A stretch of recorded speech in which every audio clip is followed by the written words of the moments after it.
बिस्मिल्लाहिर्रहमानिर्रहीम। अस्सलाम वालेकुम वरहमतुल्लाहि वबरकातुहू। उम्मीद करती हूँ आप सब खैरियत से होंगे। मैं भी अल्हम्दुलिल्लाह खैरियत से हूँ और मैं इस वीडियो के साथ हाज़िर हुई हूँ। इस वक्त तकरीबन 5:10 हो रहे हैं सुबह के, और सर्दियों का मौसम है और बहुत सारे यानी ये वक्त जो होता है वो तहज्जुद का होता है। तहज्जुद में अल्लाह ताला आसमानी दुनिया पर हाज़िर होता है और कहते हैं कि कोई है मेरा बंदा जो मुझसे मांगे और मैं उसे अता कर दूँ। तो अभी तक मैंने भी अल्लाह ताला से दुआ नहीं मांगी है, मैं भी इंशाअल्लाह भी दुआ मांगूंगी अल्लाह ताला से। और आप सबसे भी कहती हूँ कि आप सब भी इस टाइम में ज़रूर दुआ मांगा करें, अपनी तमाम तर परेशानियों और हाजात के लिए अल्लाह ताला से रुजू किया करें, अल्लाह ताला से गिड़गिड़ाया करें। दूसरी बात यह है कि हमें अपने लाइफ लेसन्स बहुत ज़्यादा काम देते हैं, हमें उनको फॉलो करना चाहिए। दूसरों की बातें तो हम इस वजह से टाल देते हैं कि शायद हो सकता है कि इनकी ज़िंदगी में ये फॉलो करता हो, यानी ये बात पाई जाती हो, लेकिन हमारी लाइफ में ये बात जो है इम्प्लीमेंट नहीं होती। लेकिन बहुत सारे लेसन्स ऐसे होते हैं जो हम खुद अपनी डेली रूटीन से, डेली लाइफ से समझ रहे होते हैं और एक्सपीरियंस कर रहे होते हैं। अक्लमंद का काम तो वैसे यही है कि वो दूसरों के तजुर्बात से सीखे। ठीक है कि किसी ने कोई काम किया और उसकी वजह से उसको नुकसान हुआ तो समझ जाए कि मैं भी ऐसा करूँगा तो मुझे भी इससे नुकसान होगा। और अगर कोई काम करे और उससे उसे फ़ायदा हो तो समझ जाना चाहिए मुझे भी उससे फ़ायदा होगा। और उससे कम अक्लमंद वो होता है कि जो अपने तजुर्बात से सीखता है। लेकिन मैं यहाँ ये कहना चाह रही हूँ कि आप जो है वो अपने तजुर्बात हम जो है वो नज़रअंदाज करते जाते हैं और हम आगे बढ़ ही नहीं पाते अपने उस एरिया से, अपने उस कंफर्ट जोन से बढ़ ही नहीं पाते आगे, क्योंकि हमने अपने तजुर्बात से सीखा नहीं होता। बल्कि अल्लाह ताला ने जबकि हमें फरमा दिया है कि तुम्हारी जानों में जो है ना बहुत ज़्यादा बड़ी बड़ी यानी अफला तुबसिरून, कि तुम्हारे जानों में इतनी बड़ी चीज़ें हैं कि तुम उसको समझ कर जो है ना नसीहत हासिल कर सकते हो। मफ़हूम बता रही हूँ मैं आयत करीमा का। तो इसमें जो है वो हमारी बहुत कोताही पाई जाती है। हमें क्या चाहिए, हम क्या कर सकते हैं अपनी लाइफ में? हम ये कर सकते हैं कि हम अपने टाइम को फ़ुज़ूल ज़ाया होने से बचाएं, यानी फ़ुज़ूलियात में जो है इन्वेस्ट ना करें। हमारा काम ये होना चाहिए कि जो हमारे हदफ है ना सुबह सेट कर लें कि हम उठें और हमें ये काम करने हैं और ये काम आपने लाजमी करने हैं। और उसके साथ जो है वो छोटे मोटे काम तो चलते रहते हैं। कोई भी ऐसा नहीं है कि उसकी रूटीन जो है वो आइसोलेटेड हो, कि वो जो चाहे वो वैसा ही हो जाए बिल्कुल। और ज़ाहिर है ज़िंदगी है, ज़िंदगी और सिर्फ आपको नहीं गुजारनी कि आप कहें कि मैं जो है ना आइसोलेटेड होकर रह जाऊँगी और मैं किसी का कोई काम नहीं करूँगी। तो ज़ाहिर है आपको भी बहुत बहुत मकामात ऐसे आएंगे और पड़ते ही हैं इंसानों को एक दूसरे से काम। तो कोई ऐसा नहीं कह सकता कि मैं सिर्फ अपना काम करूँगी और मैं किसी और का काम नहीं करूँगी, तो ऐसा मुमकिन ही नहीं है। तो कैसे, how to tackle between these two things? तो इसका जवाब ये है कि आप जो है अपनी ज़िंदगी का कोई हदफ बनाएं, अपनी ज़िंदगी का कोई गोल बनाएं। ख्वाह वो आप हाउस वाइफ हो तो आपका हाउस वाइफ होने के बावजूद आपका भी एक हदफ है।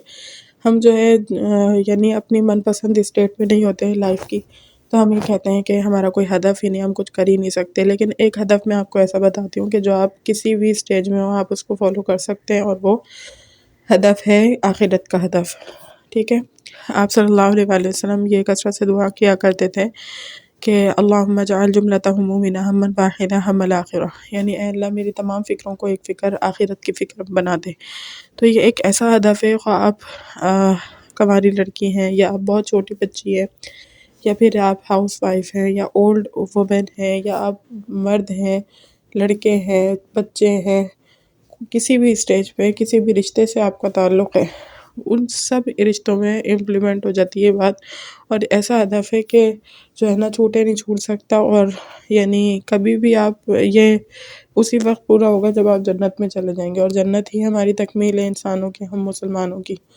तो अपने आप को एक हदफ दें, एक टारगेट दें कि मुझे यहाँ तक पहुँचना है, और ये तो हदफ ऐसा है कि आपकी दुनिया भी बनाकर छोड़ेगा और आखिरत भी बनाकर छोड़ेगा।